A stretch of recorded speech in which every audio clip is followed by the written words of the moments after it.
ये भविष्यवाणी चंद्र राशि पर आधारित है, लेकिन आप इसे अपने नाम या लग्न राशि के अनुसार भी समझ सकते हैं। अगर हम साल 2025 की शुरुआत यानी जनवरी से जून तक की बात करें, तो ग्रहों की चाल कुछ खास अनुकूल नहीं रही। आपकी राशि के स्वामी और लग्न के स्वामी गुरु छठे भाव में स्थित थे और 14 मई तक वहीं गोचर करते रहे। ये स्थिति कुंडली में लग्न दोष बना रही थी, जो ज्योतिष में सबसे गंभीर दोषों में से एक माना जाता है। जब भी लग्नेश छठे, 8वें या 12वें भाव में होता है तो जीवन में रुकावटें, तनाव और स्वास्थ्य से जुड़ी समस्याएं बढ़ने लगती हैं। यही वजह रही कि पिछले 1 साल से धनु राशि के जातक लगातार किसी न किसी कठिनाई का सामना करते रहे। हालांकि 14 मई को गुरु ने राशि परिवर्तन किया, लेकिन फिर भी उनके सकारात्मक प्रभाव पूरी तरह से महसूस नहीं हो रहे हैं। आखिर इसके पीछे क्या कारण है, इस पर भी आगे चर्चा करेंगे। वहीं शनि का गोचर भी इस समय एक अहम मोड़ पर है। 29 मार्च 2025 को शनि ने मीन राशि में प्रवेश किया और धनु राशि के चौथे भाव में स्थित होकर ढैया की शुरुआत कर दी है, जिससे मानसिक तनाव और पारिवारिक चुनौतियां उभर सकती हैं। अब सवाल उठता है कि शनि की ये ढैया आपके लिए किस तरह की रहने वाली है। आने वाले 2.5 सालों में शनि आपको किस रूप में प्रभावित करेंगे, इसी पर हम विस्तार से बात करेंगे। 18 मई तक राहु आपके चौथे भाव में गोचर कर रहे थे, जिससे मानसिक असंतुलन, पारिवारिक उलझने और स्थिरता में कमी जैसी समस्याएं देखने को मिली। लेकिन अब राहु ने राशि बदलकर कुंभ में प्रवेश किया है और आपके तीसरे भाव में आ गए, जहां उनका गोचर आमतौर पर साहस, आत्मविश्वास और संचार कौशल को मजबूत करता है। इसके बावजूद अब तक राहु के अपेक्षित शुभ फल नजर नहीं आए। उधर केतु, जो पिछले 1.5 साल से दशम भाव में थे और करियर से जुड़ी चुनौतियां उत्पन्न कर रहे थे, अब 18 मई से आपके भाग्य भाव में आ गए और अगले 18 महीनों तक वहीं बने रहेंगे। भाग्य भाव में केतु का प्रभाव आध्यात्मिक रुझान बढ़ा सकता है, लेकिन जीवन में कुछ अनिश्चितता भी ला सकता है। इस बीच गुरु का जो गोचर हुआ है, वो आपके लिए सबसे निर्णायक साबित हो सकता है, क्योंकि गुरु न केवल ज्ञान और विस्तार के प्रतीक हैं, बल्कि अवसरों के द्वार भी खोलते हैं।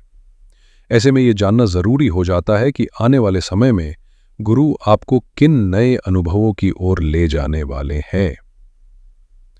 वहीं शनि 29 मार्च को मीन राशि में प्रवेश कर चुके हैं। हालांकि अप्रैल तक वे अस्त थे, इस कारण उनका प्रभाव अभी तक पूरी तरह सक्रिय नहीं हुआ है, इसलिए खास नतीजे भी अब तक सामने नहीं आए हैं। इन सभी ग्रहों की चाल आपके जीवन के अगले अध्याय की दिशा तय करने वाली है और इसी पर हमारी आगे की चर्चा आधारित होगी। न तो इन ग्रहों ने कोई बड़ी राहत दी और ना ही कोई भारी नुकसान पहुंचाया, क्योंकि जब कोई ग्रह अस्त होता है तो वो आमतौर पर हानि तो करता है, लेकिन सकारात्मक परिणाम देने में समर्थ नहीं होता। फिर आया 14 मई का वो मोड़ जब गुरु ने मिथुन राशि में प्रवेश किया और यहीं से हालात थोड़ा करवट लेते नजर आए। जैसे ही गुरु सप्तम भाव में पहुंचे, जहां वे स्वाभाविक रूप से शुभ फल देने के लिए जाने जाते हैं, उनके प्रभाव से जीवन में सकारात्मक ऊर्जा का संचार शुरू हो गया। खास बात यह है कि गुरु सिर्फ सामान्य ग्रह नहीं है।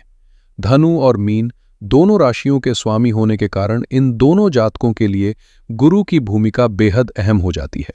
अब तक जब गुरु छठे भाव में थे, जो कि रोग, ऋण, विरोध और मानसिक तनाव का प्रतीक है, तब तक जीवन में अनेक अड़चनें बनी रहीं।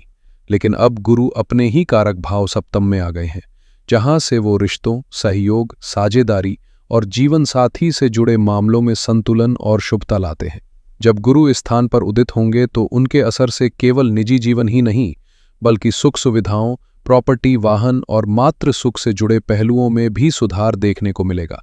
क्योंकि गुरु न सिर्फ आपकी राशि और लग्न के स्वामी हैं, बल्कि वे उन्हीं भौतिक और भावनात्मक स्तंभों के अधिपति भी हैं जो जीवन को स्थायित्व और संतुलन प्रदान करते हैं। गुरु केवल आपकी राशि और लग्न के स्वामी नहीं है, बल्कि आपके स्वास्थ्य, सुख, सुविधा और पारिवारिक स्थिरता के भी प्रधान कारक है। और अब जब वे अपने शुभ स्थान सप्तम भाव में विराजमान है, तो आने वाले 1 वर्ष तक इनके प्रभाव से जीवन में सकारात्मक परिवर्तन स्पष्ट रूप से महसूस होंगे। यदि बीते समय में स्वास्थ्य से जुड़ी समस्याएं बार बार उभर रही थीं या कोई पुराना रोग ठीक होने का नाम नहीं ले रहा था, तो अब उसका समाधान होने की पूरी संभावना बन रही है। गुरु के छठे भाव में रहने से जो मानसिक तनाव, आत्मविश्वास की कमी और अस्थिरता बनी हुई थी, अब वो धीरे धीरे समाप्त होने लगेगी और आपका आत्मबल फिर से मजबूती से खड़ा होगा। पहले आप जितनी मेहनत कर रहे थे लेकिन फल अपेक्षा से काफी कम मिल रहा था, अब वही गुरु आपको मेहनत का पूरा प्रतिफल दिलवाने वाले हैं। इसके साथ साथ गुरु आपके चौथे भाव के स्वामी भी है, जो घर, प्रॉपर्टी, वाहन और माता के सुख का प्रतिनिधित्व करता है। ऐसे में यदि इन क्षेत्रों में कोई रुकावटें या कानूनी उलझनें चल रही थी, तो अब स्थितियां आपके पक्ष में मुड़ने लगेंगी। वैवाहिक जीवन में चल रही खटास भी अब मधुरता में बदलने की ओर बढ़ेगी और जो लोग व्यापार से जुड़े हैं उन्हें भी गुरु की कृपा से स्थिरता, विस्तार और मुनाफे के नए अवसर प्राप्त हो सकते हैं। यदि आपका व्यापार लंबे समय से उतार चढ़ाव का शिकार रहा है, तो अब उसमें स्थिरता आने की संभावना मजबूत दिख रही है, क्योंकि गुरु की सकारात्मक स्थिति व्यापार में नई ऊर्जा और संतुलन लेकर आ रही है। गुरु विवाह के भी प्रमुख कारक माने जाते हैं और जिन लोगों की शादी टलती जा रही थी या रिश्तों में कोई बात आगे नहीं बढ़ पा रही थी, उनके लिए अब ग्रहों की चाल अनुकूल होने वाली है। न केवल अच्छे प्रस्ताव आएंगे, बल्कि विवाह के योग भी सशक्त बनेंगे। वहीं जो लोग वैवाहिक जीवन की खटास और विवादों से परेशान थे, उन्हें भी अब संबंधों में सुधार और सामंजस्य महसूस होगा। आर्थिक रूप से देखें तो दैनिक आय में वृद्धि के संकेत भी स्पष्ट है, क्योंकि गुरु की पंचम दृष्टि लाभ भाव पर पड़ रही है, जो न सिर्फ आय में इजाफा करेगी बल्कि नई संभावनाएं भी खोलेगी। गुरु की सप्तम दृष्टि लग्न भाव पर पड़ेगी, जिससे आत्मविश्वास और मानसिक स्पष्टता बढ़ेगी, और नवम दृष्टि तीसरे भाव पर जाकर आपके साहस, पराक्रम और मेहनत को फलदायक बनाएगी। विदेश से जुड़े कामों में भी उन्नति के संकेत मिलेंगे। चाहे आप पहले से विदेश में कार्यरत हों या अब बाहर जाने की योजना बना रहे हो, जुलाई के बाद से समय आपके पक्ष में काम करना शुरू कर देगा। कुल मिलाकर गुरु की वर्तमान स्थिति न केवल आपके करियर, रिश्तों और आय के स्तर पर सुधार लाएगी, बल्कि मानसिक शांति और व्यक्तिगत विकास का भी मार्ग प्रशस्त करेगी। अब गुरु आपके लिए पूरी तरह से सहयोगी बन चुके हैं, और चूंकि वे न सिर्फ आपकी राशि के स्वामी हैं बल्कि लग्न के अधिपति भी हैं, इसलिए उनकी सकारात्मक स्थिति पूरे जीवन पर व्यापक असर डालने वाली है। जब तक लग्नेश ही कमजोर हो, तब तक बाकी ग्रहों की मदद भी अधूरी रह जाती है। लेकिन अब जब गुरु मजबूती से खड़े हैं, तो आप कई क्षेत्रों में प्रगति महसूस करेंगे। हालांकि बाकी ग्रहों की स्थिति भी कम महत्वपूर्ण नहीं है। विशेषकर शनि, जो धन और पराक्रम के स्वामी हो, उनका प्रभाव इस समय थोड़ा चुनौतीपूर्ण कहा जा सकता है। शनि वर्तमान में आपके चौथे भाव में गोचर कर रहे हैं और साथ ही ढैया का प्रभाव भी सक्रिय है, जो मानसिक चिंता, भय और अनावश्यक तनाव का कारण बन सकता है। कई लोग पैरों में दर्द, जकड़न या थकान जैसी शारीरिक असुविधाओं से भी जूझ सकते हैं। कार्यों में गति थोड़ी धीमी पड़ सकती है और मन में बेचैनी बड़ी रह सकती है। भूमि, भवन या प्रॉपर्टी से जुड़े कार्य बढ़ेंगे जरूर, लेकिन अपेक्षा से थोड़ा विलंब जरूर रहेगा। शनि का स्वभाव ही ऐसा है, जहां बैठते हैं वहां गहराई और ठहराव लाते हैं, पर जिस भाव को दृष्टि देते हैं वहां चुनौतियां पैदा करते हैं। तीसरी दृष्टि उनके तीसरे भाव पर पड़ रही है, जो परिश्रम बढ़ाएगी, जबकि छठे भाव पर दृष्टि पड़ने से शत्रु पक्ष या विरोध की स्थिति बन सकती है। ऐसे में सतर्क रहना जरूरी है, खासकर निर्णय लेते समय और विरोधियों के साथ व्यवहार में, ताकि गुरु की शुभता से मिलने वाले लाभों को आप पूरी तरह से महसूस कर सकें। शत्रुओं को लेकर मन में हल्का भय बना रहेगा, लेकिन घबराने की जरूरत नहीं है, क्योंकि वे आपका कुछ खास बिगाड़ नहीं पाएंगे। वहीं अगर बात करें कर्ज की स्थिति की, तो उसमें भी चिंता बनी रह सकती है, विशेषकर यदि पहले से कोई ऋण चला आ रहा हो। शनि की सप्तम दृष्टि करियर भाव पर पड़ रही है, जिससे प्रोफेशनल लाइफ में थोड़ी अस्थिरता या अनिश्चितता का अनुभव हो सकता है। लेकिन ये डर तभी बड़ा रूप लेगा जब आप निष्क्रिय रहेंगे या निर्णय लेने में विलंब करेंगे। शनि की दशम दृष्टि लग्न पर पड़ रही है, यानी यदि आप आलस्य दिखाएंगे तो निजी जीवन और स्वास्थ्य दोनों प्रभावित हो सकते हैं। ऐसे में जरूरी है कि आप सजग रहें, एक्टिव रहें और अपनी मेहनत को निरंतर बनाए रखें। परिस्थितियां चुनौतीपूर्ण जरूर होंगी, लेकिन अगर आपने आत्मनियंत्रण और निरंतर प्रयास बनाए रखा, तो शनि आपको न सिर्फ संभालेगा बल्कि पराक्रम, साहस और जमीन जायदाद से जुड़े मामलों में लाभ भी देगा। हालांकि समय थोड़ा लंबा लग सकता है, फल देर से मिलेंगे लेकिन ठोस होंगे। यात्राओं में भी यह समय सहायक रहेगा, खासकर वे यात्राएं जो लाभ या सीख से जुड़ी हों। चौथे भाव के स्वामी गुरु की मजबूत स्थिति के कारण भूमि, भवन और प्रॉपर्टी से जुड़ी योजनाएं धीरे धीरे साकार होंगी। साथ ही गुरु सप्तम भाव में स्थित होकर न सिर्फ रिश्तों में सामंजस्य बढ़ाएंगे, बल्कि जीवन साथी से जुड़े फैसलों में भी सकारात्मक ऊर्जा लाएंगे। इसलिए यह समय समझदारी, धैर्य और अनुशासन के साथ आगे बढ़ने का है, क्योंकि ग्रहों का साथ तभी मिलता है जब आप खुद अपने साथ खड़े रहते हैं। इस समय गुरु की स्थिति आपके लिए बेहद अनुकूल बन रही है, न सिर्फ आर्थिक दृष्टि से बल्कि व्यापारिक रिश्तों और पार्टनरशिप के स्तर पर भी। गुरु जहां एक ओर धन वृद्धि का मार्ग प्रशस्त करते हैं, वहीं दूसरी ओर सहयोगी संबंधों को भी स्थायित्व और मजबूती प्रदान करते हैं, जिससे व्यावसायिक साझेदारियों में विश्वास और तालमेल बढ़ता है। दूसरी ओर मंगल, जो काफी समय से अष्टम भाव में रहकर तनाव, अनचाही घटनाओं और मानसिक उलझनों को बढ़ा रहे थे, अब भाग्य भाव में प्रवेश कर चुके हैं और यहां से वे आपकी किस्मत को सक्रिय करने का कार्य कर रहे हैं। 7 जून से मंगल का यह गोचर शुरू हुआ है और इसके प्रभाव से आपकी आर्थिक स्थिति में धीरे धीरे सुधार आएगा। संतान से जुड़ी चिंताएं कम होंगी और लव लाइफ में जो दूरी या असमंजस बना हुआ था वो भी खत्म होने लगेगा। खास बात यह है कि 28 जुलाई को मंगल आपके दशम भाव में प्रवेश करेंगे, जहां वे दिन बली होकर कार्य क्षेत्र में शक्ति, आत्मबल और निर्णायकता का संचार करेंगे। यह समय खास तौर पर उन लोगों के लिए अच्छा रहेगा जो नौकरी को लेकर असमंजस में थे या करियर में ठहराव का अनुभव कर रहे थे। कुल मिलाकर गुरु और मंगल दोनों की सकारात्मक चाल जीवन के कई पहलुओं में न सिर्फ स्पष्ट सुधार लाएगी, बल्कि आपको आत्मविश्वास के साथ अपने निर्णयों पर आगे बढ़ने की प्रेरणा भी देगी। यदि आप लंबे समय से करियर में रुकावट या असंतोष का अनुभव कर रहे थे, तो अब यह समय आपके लिए रात भरा साबित हो सकता है। अगस्त का महीना विशेष रूप से शुभ रहेगा, क्योंकि इसी समय गुरु अपने स्वयं के नक्षत्र पुनर्वसु में प्रवेश करेंगे और अधिक शक्तिशाली स्थिति में आ जाएंगे, जिससे उनका सकारात्मक प्रभाव और भी स्पष्ट रूप से दिखाई देगा। इसी दौरान मंगल भी दशम भाव में पहुंचकर कार्य क्षेत्र में सफलता, सम्मान और स्थिरता प्रदान करेंगे और यह स्थिति दिसंबर तक आपके पक्ष में बनी रहेगी। मंगल, जो विदेश व्यय और पंचम भाव यानी शिक्षा, संतान और प्रेम जीवन के भी स्वामी है, उनके बलशाली होने से इन सभी क्षेत्रों में आपको बेहतर परिणाम मिलेंगे। पढ़ाई में ध्यान केंद्रित करना आसान होगा, संतान से जुड़ी चिंताएं कम होंगी और लव लाइफ में मधुरता बढ़ेगी। चाहे आप देश में हों या विदेश में, समय आपके समर्थन में काम करेगा और जो लोग विदेश यात्रा या प्रवास की योजना बना रहे हैं, उनके लिए अगस्त से समय और भी अनुकूल होता चला जाएगा।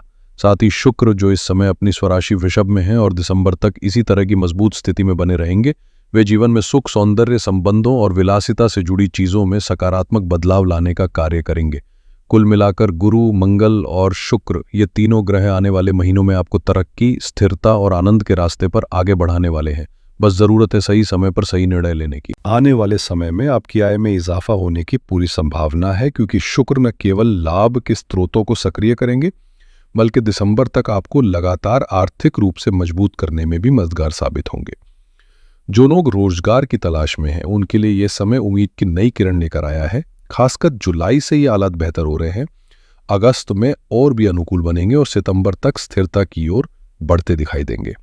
नौकरी पेशा लोगों के लिए यह अवधि बेहद लाभकारी साबित हो सकती है, इसलिए इस समय का अधिकतम उपयोग करना जरूरी होगा। प्रतियोगी परीक्षाओं की तैयारी कर रहे युवाओं या इंटरव्यू फेस करने वालों के लिए जुलाई और अगस्त के महीने खास तौर पर फायदेमंद रहेंगे, क्योंकि ग्रहों की चाल इनके पक्ष में काम कर रही है। वहीं बुध, जो कि आपके सप्तम और कैरियर भाव के स्वामी हैं, फिलहाल अष्टम भाव में गोचर कर रहे हैं और यह स्थान बुध के लिए थोड़ा चुनौतीपूर्ण माना जाता है। इसका मतलब ये नहीं कि आपके प्रयास निष्फल हो जाएंगे, बल्कि इसका संकेत यही है कि आपको अपने कार्यक्षेत्र में अधिक सजग और रणनीतिक रहना होगा। जो लोग जॉब में हैं, उन्हें खास चिंता की बात नहीं है, लेकिन जो भी काम आप कर रहे हैं उसमें लापरवाही या अधूरी तैयारी आपके लिए बाधा बन सकती है। इसलिए ये समय है अवसरों को पूरी गंभीरता से लेने का, क्योंकि सही दृष्टिकोण के साथ किया गया हर प्रयास आपको सफलता के एक कदम और करीब पहुंचा सकता है।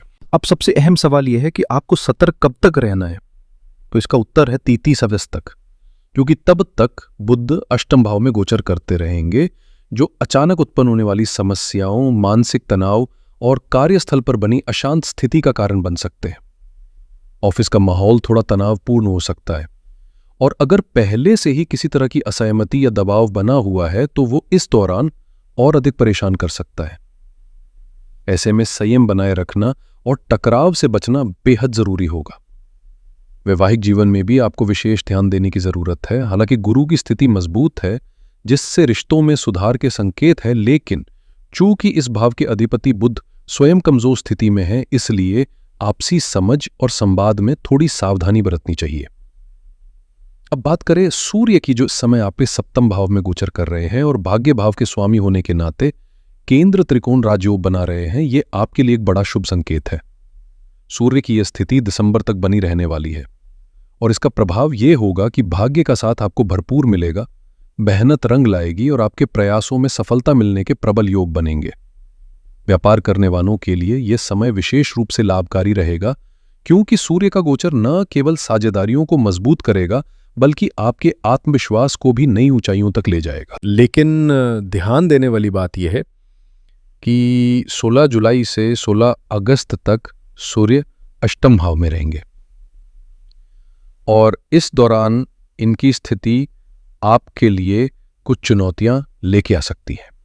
कार्यों में रुकावटें, अनजाना तनाव या अचानक उत्पन्न होने वाली परिस्थितियां आपका ध्यान भटका सकती हैं।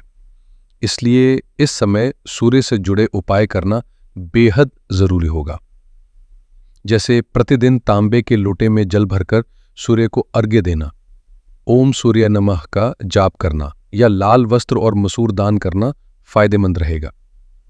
लेकिन जैसे ही ये अवधि समाप्त होती है और सूर्य पुनः अनुकूल स्थिति में आते हैं, खासकर 15 अगस्त के बाद से, तब से लेकर दिसंबर तक सूर्य आपको कैरियर, मान सम्मान और निर्णय शक्ति के क्षेत्र में मजबूती देंगे और आपके प्रयासों में स्पष्ट सफलता नजर आने लगेगी।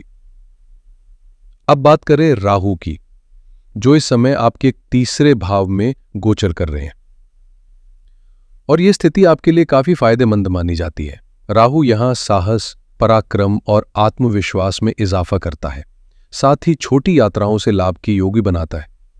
इसके साथ ही अचानक मिलने वाले लाभ, चाहे वो शेयर बाजार हो, सट्टा, लॉटरी या कोई जोखिमपूर्ण निर्णय, उसमें भी राहु का हाथ हो सकता है। हालांकि इसका सटीक लाभ तभी मिलेगा जब आपकी कुंडली में राहु की स्थिति अनुकूल हो। आमतौर पर राहु का तीसरे, छठे और एकादश भाव में गोचर श्रेष्ठ माना जाता है और इसी आधार पर कहा जा सकता है कि आने वाले 1.5 वर्ष तक राहु की चाल आपके लिए कई मायनों में फायदेमंद रहने वाली है।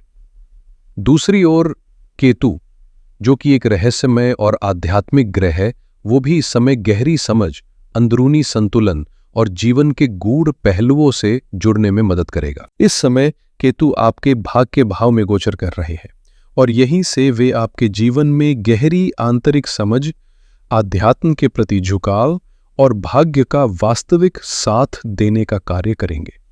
इस भाव में केतु का प्रभाव आपको न केवल आध्यात्मिक ऊंचाई की ओर ले जा सकता है, बल्कि आत्म साक्षात्कार और मानसिक स्पष्टता भी प्रदान करे। ग्रहों की चाल अगर समग्र रूप से देखी जाए तो ये समय आपके लिए हर दिन कुछ न कुछ सकारात्मक संकेत लेकर आ रहा है। अक्टूबर में गुरु का अष्टम भाव में गोचर होगा, जहां वे उच्च राशि में प्रवेश करेंगे और 5 दिसंबर तक वही रहेंगे। इस दौरान गुरु न केवल गुप्त ज्ञान, रिसर्च, बीमा, निवेश और स्वास्थ्य संबंधी मामलों में सहायता करेंगे, बल्कि जीवन में ठहराव और गंभीर सोच भी लाएंगे। इसके बाद वे सप्तम भाव में स्थानांतरित होंगे, जो विवाह, साझेदारी और सार्वजनिक जीवन से जुड़ी संभावनाओं को और सशक्त करेगा। अब बात करते हैं शनि की, जो 13 जुलाई से वक्री अवस्था में आ रहे हैं। ये बदलाव कई लोगों के लिए निर्णायक सिद्ध हो सकता है। यदि आपकी कुंडली में शनि पहले से ही वक्री है और कमजोर भाव में स्थित है, तो कुछ चुनौतियां बढ़ सकती है। लेकिन अगर शनि आपकी कुंडली में सामान्य स्थिति में है या योग कारक होकर शुभ भाव में बैठे हैं, तो अब वे आपको परेशान नहीं करेंगे, बल्कि आपके पक्ष में परिस्थितियां रचेंगे। खास बात यह है कि यदि अभी आप जीवन में कठिनाइयों से जूझ रहे हैं, तो 13 जुलाई से लेकर 28 नवंबर तक का समय शनि के वक्री गोचर के कारण आपको राहत और प्रगति दोनों का अनुभव करवा सकता है। दरअसल शनि जब वक्री होते हैं तो वे पहले जिन क्षेत्रों में बाधाएं खड़ी कर रहे थे, उन्हीं क्षेत्रों में गहराई से सुधार और पुनर्गठन का अवसर भी देते हैं और ये समय उन्हीं लाभों को साकार करने का है। यदि आपकी कुंडली में शनि वक्री नहीं है, तो आने वाला समय आपके लिए काफी अनुकूल साबित हो सकता है। जिन जातकों की कुंडली में इस समय शनि की स्थिति कमजोर चल रही है, उनके लिए भी अब राहत के संकेत दिखने लगे हैं, क्योंकि शनि जब वक्री होते हैं तो वे न सिर्फ वर्तमान भाव बल्कि पूर्व भाव के भी सकारात्मक फल देने लगते हैं। शनि की ढैया का असर भी अब बहुत सीमित रह जाएगा, कोई बड़ा नुकसान नहीं करेगा, बल्कि नाम मात्र की परेशानी हो सकती है। कुल मिलाकर 28 नवंबर तक शनि का वक्री गोचर अधिकांश लोगों के लिए फलदायी रहेगा। हाँ, कुछ जातकों को थोड़ी सावधानी जरूर बरतनी चाहिए, खासकर वे जिनकी कुंडली में शनि पहले से वक्री हैं या फिर जिन पर शनि की महादशा, अंतर्दशा या राहु की महादशा अंतर्दशा का प्रभाव चल रहा है।